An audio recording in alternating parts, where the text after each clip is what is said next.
Hello, students. Today we are going to start this chapter Art Rocks. This is the first chapter from the unit 2 Art and Culture. This chapter is a travelogue written by Rakshanda Jalil and published in the newspaper The Hindu. It is her travelogue about her visit to famous Bhimbetka, the prehistoric rock shelters in Madhya Pradesh. Bhimbetka is an awe-inspiring gallery display art that dates from the Paleolithic, the early Stone Age to the medieval, the Middle Ages, all on one stone canvas on the smooth underside of the rock faces. We find painted scenes from an ancient past showing the earliest traces of human life in India. Scientists believe that these rock shelters deep in the forested heart of the Indian subcontinent, where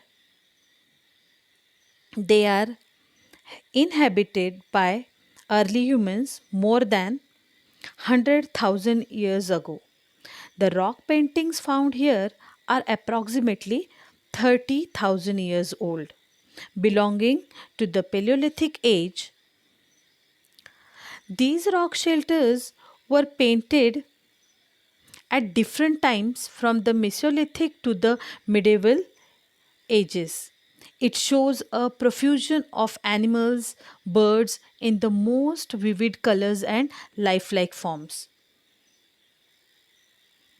Bhimbetka Bhimbetka paintings bear witness to how a great civilization came into being, how its foundations were laid in crude lime, and how later generations filled these outlines with color, detail, and a lively imagination. People belonging to different revolutionary time use the same rock surface as their canvas. Thus, multiple scenes are either superimposed or drawn alongside. The oldest and the most muted, comparatively cruder paintings are usually closer to the rock base.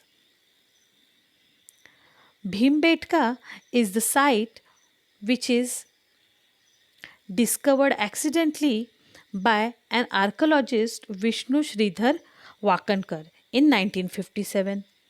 Later, in 1970, UNESCO declared it as a World Heritage Site. It is situated 45 kilometers from Bhopal at the southern edge of the lower lying Vindhyachal Hills. In this travelogue, the author, the writer of this story, share her experience, and at the end she said that she was mesmerized by the beauty of rock arts and to elated to call it metaphorically art rocks in real sense. I hope you have enjoyed this story. Thank you.